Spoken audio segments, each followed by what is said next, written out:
I'm Sue O'Connell. Tonight on Greater Boston, the Mass State Lottery is trying to expand in response to the explosion of sports betting, but at what cost? I'll talk to a local professor and researcher studying the impacts of gambling and the head of the national organization to stop predatory gambling. Then forget AI. A leading physicist, Michio Kaku, says emerging quantum technology is on track to revolutionize the world. He joins me ahead to explain. It was impossible to miss the debut of online sports betting in this state, with a deluge of ads coming from every direction, including billboards along I-93. But for the Mass State Lottery, it was more than just annoying, with officials worried the explosion of online gambling would cut into their sales, which were already on the decline. Lottery officials are exploring the possibility of taking their products online, and in the meantime, they're out with a new $50 instant scratch ticket, promising buyers $2, $25, and $1 million prizes. The debut led to record sales for the Mass State Lottery in March, but at what cost? As Les Bernal, head of the national organization Stop Predatory Gambling, told Commonwealth Magazine, the Mass State Lottery system has created an incredible money-losing gambling habit in hundreds of thousands of Massachusetts citizens, keeping people in poverty. Les joins me now, as does Rachel Volberg, a professor in the School of Public Health and Health Sciences at UMass Amherst. She also directs the Social and Economic Impacts of Gambling in Massachusetts study, an ongoing research project funded by the Massachusetts Gaming Commission. Welcome to both of you. Les, I just first want to start. I know a lot of people will say, listen, gambling is a choice. People have gambled since probably as soon as we were able to count numbers one way or another. What are the concerns that you have with the Mass State Lottery introducing some of these new products which are available in other places?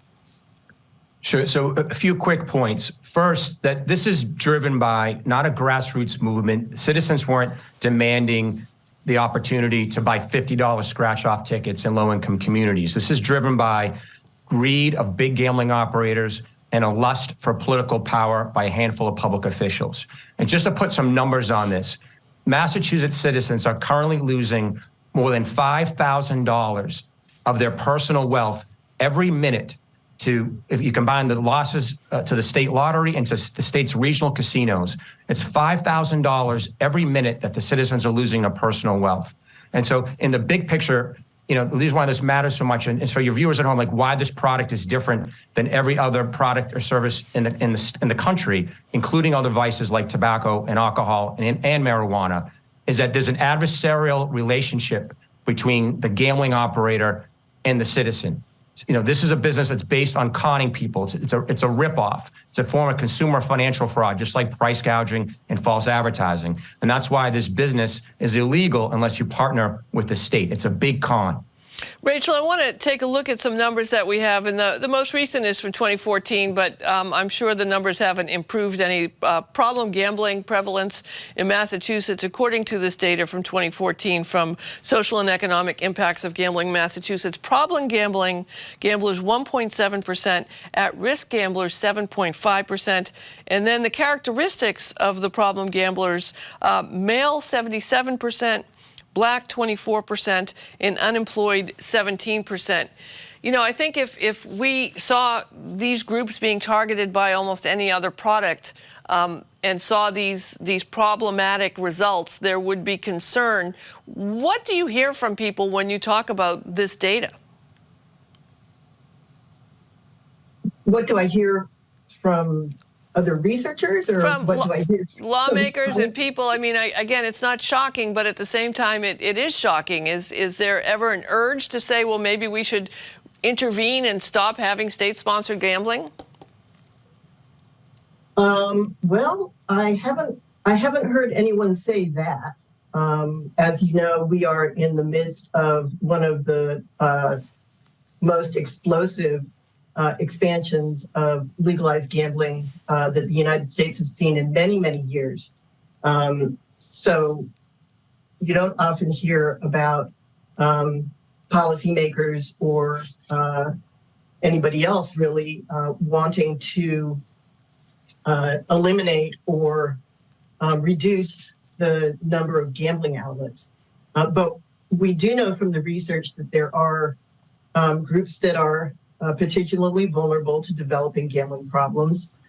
We also know that there are, sort of actions that the state, in the form of the regulators, can take to sort of minimize and mitigate harm. And we're very fortunate in Massachusetts that we have a strong regulator of the casino industry, and many of the measures that were required in the legislation that permitted legal casinos in Massachusetts. Many of the measures that are built in have actually been implemented. So, maybe that's poor comfort for someone who's experiencing a gambling problem themselves, or who has a family member who's experiencing a gambling problem. But Massachusetts actually is in the forefront of addressing gambling problems. And I would add that the figures that you shared about the prevalence of problem gambling and at-risk gambling in Massachusetts are really pretty much the middle of the pack. That's what problem gambling prevalence looks like in many U.S. jurisdictions. Les, the word predatory is important in this conversation. I should probably disclose that my grandmother, who passed away in, I think, 1968, was a bookie in Revere. So I grew up in between Suffolk Downs and Wonderland, and surrounded by people placing bets with my grandmother. I don't gamble. I'd rather open the window and throw money out into the street than actually spend any money gambling. How do you differentiate between someone who might occasionally want to go to the casino and maybe play the slots for a night and then go home, and then someone who is being marketed a product that would indeed be predatory, you would define as predatory behavior? Sure. So just to put your grandmother's example, gambling used to be illegal. It used to be on the fringe of society, right? You had to seek it out. You had to go to the bar room to find it. Today, you have state government. Like what we're talking about here, this is a government program. So you have, whether it's online gambling, where the MGM logo is branded on the green monster at Fenway Park. You have a Massachusetts lottery that sells Frosty the Snowman scratch-off tickets during the holiday season, which is the contrast that with a Joe Camel ad from the early 1990s, which led every state attorney general to sue tobacco companies for luring young people to gamble. You have check cashing stores in Massachusetts in low-income communities that only thing else they do is sell lottery tickets. So commercialized gambling has become, its advertising and marketing has become the public voice of state government in Massachusetts and of government across our country. And so it's a con, it's a lie. So there's a huge classism to this issue. You have people with Ivy League degrees, Harvard MBAs, who are public officials, who are pushing $50 scratch-off tickets in low-income communities where, like, the rest of these public officials and all these middle-class, upper-class folks, they have pension funds, they have, retirement funds, they have 529 funds to pay their kids to go to college, they have emergency funds. Half the state doesn't have any of that stuff. And the citizens, this is their market as their best way to change their life. So that's what's wrong about this. If you care about other people, this is Exhibit A of what's broken about America today. If you think about why we have all these politicians who keep lying to the people, the public voice of American government today is a lie. It's a con, and it's the advertising of gambling and marketing to our country. Rachel, one of the challenges, of course, is the marketing, right? And who gets marketed to, and who's responsive to it, and who may not be the best target in terms of their own mental health and their own addiction issues. What are some interventions or some strategies that you have seen that help at least put some barriers up to put the brakes on and some guardrails up in terms of the marketing of these products? Well, there's quite a lot of attention that's being paid to the advertising of different forms of gambling, particularly as sports betting has rolled out across the country. And the challenge there is that especially in the contemporary environment, these advertising efforts can be very, very carefully and very effectively targeted to individuals. So we've seen, not in the United States yet, although I won't be surprised if something like this emerges relatively soon, but we've seen in some other international jurisdictions, such as Australia and Great Britain, where regulators have essentially decreed that advertising of gambling advertising, particularly online operators, can't occur sort of before the game, after the game, and during the game. So there's there are tools that regulators can use to sort of curtail the advertising, but it really takes, as I'm sure Les would agree, it really takes a grassroots effort and a very strong regulator to be able to impose an advertising restriction of that kind. Les, it's obviously unlikely that the clock's going to get turned back on the state being involved in gambling. I'm wondering, what would you be advocating for? What's the minimum that you would like to see state lawmakers do in order to curtail what you see as predatory behavior? Stu, I couldn't disagree more strongly with your statement that it's inevitable that government-sanctioned gambling is going to be rolled back dramatically in our country today. When we talk about advertising restrictions, state lotteries are exempt from truth in advertising regulations on the Federal Trade Commission. That's the reality of this. So it's ironic we're in Massachusetts, where one of our core principles as a nation is no taxation without representation. Today, we have a system with state lotteries and regional casinos. We have a system of taxation by exploitation. And it's time that principle of no taxation by exploitation be added amongst those other principles that we base our democracy on. Well, I imagine that someone would say, the money that comes in from the state lottery, although as we're saying, has been not the numbers that they would want them to be, that revenue would need to be replaced somehow. And as we have seen in government, both state and federally, those sort of motivators don't necessarily help you to bring something back that's already been released. Wouldn't that be the challenge? State government sponsorship of gambling, it's been an epic policy failure as a revenue source alone. Like, the independent research consistently shows that state-sanctioned gambling is a budget gimmick. And that's why we've gone from $1 a week ticket, and now they're selling $50 scratch-off tickets in check cashing stores. Okay, it's a money loser. So have the people in Massachusetts seen their taxes go down since the introduction of a state lottery or regional casinos? The only people that profit in this business are the people that run the gambling games. And that's why they spend tens of millions of dollars lobbying for it. You, the taxpayer, you're paying higher taxes for less services today because of government-sanctioned gambling. It's been an epic policy failure, and it's time to roll it back.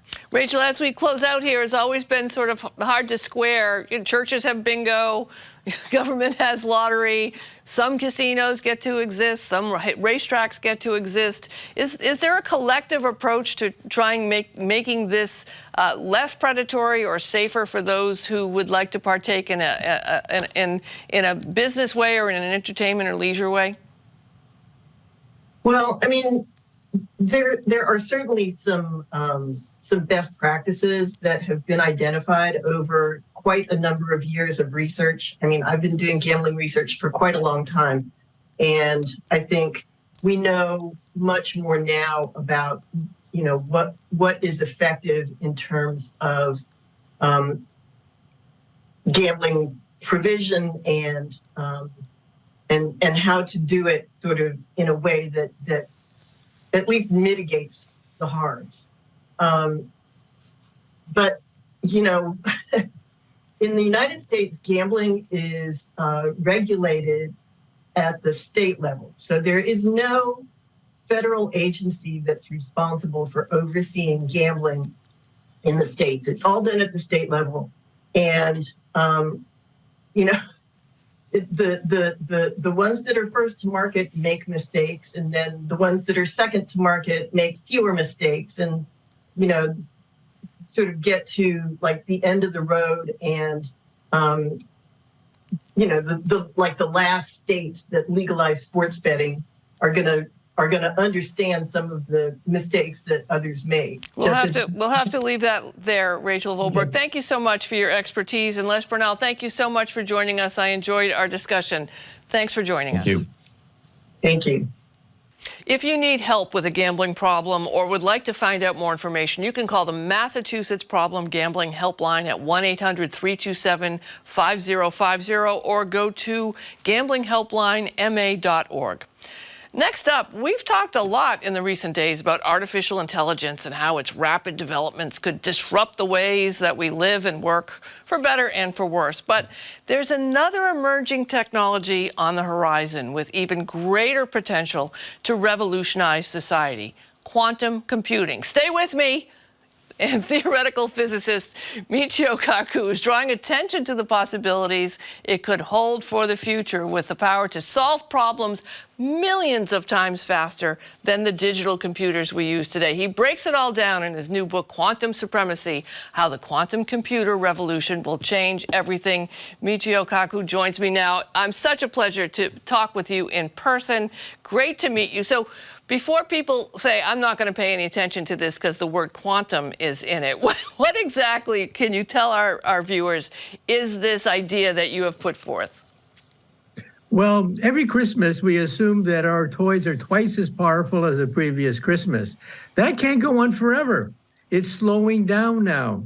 A new revolution is about to emerge. Right now, we put 1 billion transistors on something the size of your fingernail. That's going to be obsolete in the future. Silicon Valley could become a rust belt as we go to the next step beyond digital. You see, Mother Nature doesn't use digital. Mother Nature does not compute with zeros and ones, zeros and ones. Mother Nature computes with the quantum, that is with electrons whizzing around molecules. That's why we don't have a cure for cancer or Alzheimer's or Parkinson's disease or the aging process. All of that takes place at the molecular quantum level. And now, for the first time, we have quantum computers that on certain limited tasks are millions of times more powerful than the corresponding digital computer. And in the coming years, we hope to replace all the digital computers of today, just like the abacus is no longer cutting-edge science.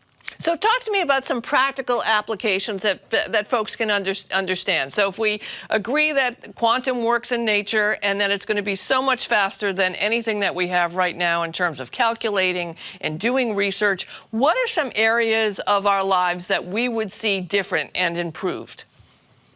Well, immediately, medicine, because all medicine takes place at the quantum level. Cancer, Parkinson's, all the diseases that we are accustomed to hearing about, the aging process, all of that takes place at the molecular level. And quantum computers can allow us to translate and understand the mechanism by which cancer and Parkinson's and ALS operate. And so this is going to create a revolution in medicine, new drugs, new therapies. Not to mention energy. We have fusion plants that for the first time can generate as much energy as they consume. That could be the future in the coming decades, not anytime soon. But quantum computers can speed up that process by stabilizing the hydrogen gas in a fusion reactor and creating a super battery. Why don't we have this solar revolution that everyone talked about for the last 50 years? The bottleneck is not the solar cell. The bottleneck is the battery. How do you store the energy when the sun doesn't shine and the winds don't blow? Everyone forgets that. Well, quantum computers can create a super battery because they can mimic chemical reactions. Now, digital computers can't do that. You can't put chemicals together inside a computer and have it calculate. Quantum computers can do that because quantum computers compute with atoms rather than with transistors. You know, the digital revolution is based on zeros and ones, zeros and ones, zeros and ones. That's called the digital revolution. But Mother Nature does not compute that way. When you go outside and see flowers and you see plants and insects and life is quantum. And that's what we're doing now. We're beginning to understand the language of Mother Nature. So, of course, the challenge is that, from my understanding as a layman, that quantum computers are very, very, very expensive to make and to produce. So where do you see manufacturing catching up with what the possibilities are that you're talking about? Well, if we use Mother Nature as a guide, realize that Mother Nature already has quantum computers. They're called leaves and flowers, photosynthesis. Photosynthesis is a quantum process, and we're just beginning to mimic that. Now, why are quantum computers expensive today? We have them, but they're expensive because you have to cool them down to near absolute zero. So there's no vibrations that'll disturb that calculation. Now, Mother Nature can do it without cooling things down. Mother Nature operates at room temperature. So we're just beginning to understand how Mother Nature can do it. So we're basically following nature's course. Nature is quantum. That's how nature calculates drugs, diseases, therapies. All of that is done at the quantum level.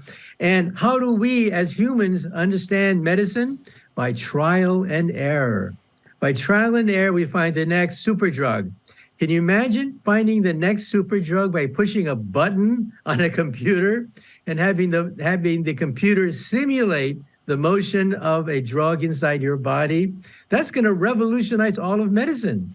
Medicine will no longer be done with test tubes. It'll be done with quantum computers. And we've been talking a lot, and I've talked a lot to folks who are talking about the ChatGTP and the predictive test and how that's going to change things.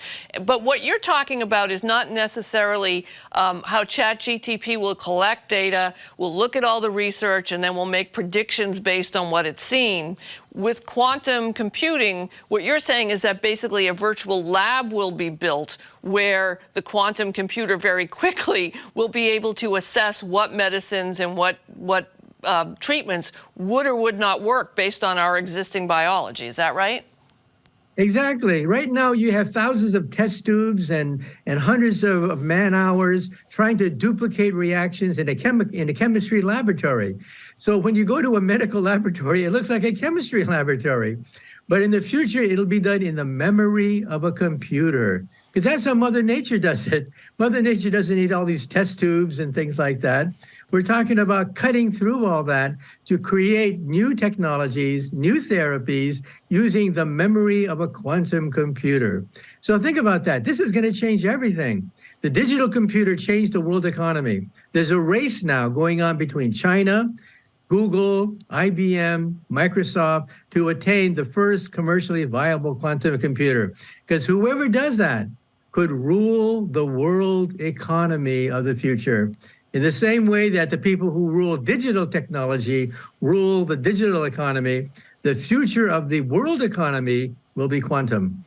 All right, let's talk about the downsides. Of course, we're sort of playing catch up when it comes to Facebook, which has been here for a long time. We're not exactly showing a lot of appetite from our lawmakers to be able to get out ahead of some of the things. Of course, some of the GPT folks have come forward and said we need regulation, although some people think that was just sort of a bone they threw to Congress, since Congress probably won't do anything. What are some things that we should be concerned about now, then, about quantum computing? Well, the problem with quantum computing is that it's so powerful, it could break any known digital code. You realize that banking transactions, Bitcoin, the stock market, you have to protect the crown jewels of your investments. The military has to protect its codes for nuclear weapons. A quantum computer is so powerful that in principle, in the future, not today, but in the future, it could break any known digital code. And so is the CIA worried about it? Yes. Documents released from the CIA show that, yes, they're monitoring this very carefully, because the nations of the world are in a race to perfect this technology, which in turn could allow them to break right through all the codes established by some of the leading computer companies over the last several decades. So the National Institutes of Standards, the old National Institutes of Standards, published a guidelines recently saying, yes, the computer revolution will go digital. It means that we have to be on the lookout. It means that today is not happening yet, but it will happen. And we have to make preparations today so that we're not caught off guard in the future when somebody is able to crack right through your most treasured codes. Michio Kaku, I want to take a little bit of a turn. I know that in your teaching, you do a lot of explanation of science fiction and what is possible and what is impossible and what's completely just fantasy. I'm just wondering, with so many movies we've had out that have had the word quantum in them, or talking about string theory and multiple universes, do you feel that people are maybe becoming more literate or more curious about the real actual scientific ideas that are underpinning these fantasies? Well, I think it's a good thing that science fiction is gradually catching up to physics. It used to be that science fiction was going to the planets, going to the moon, going to Mars. That's old hat. We've been there. We've done that. We've been to the moon. We've been to Mars. Now we want to go into hyperspace, and we want to go into the metaverse. And so that's what the movies are about.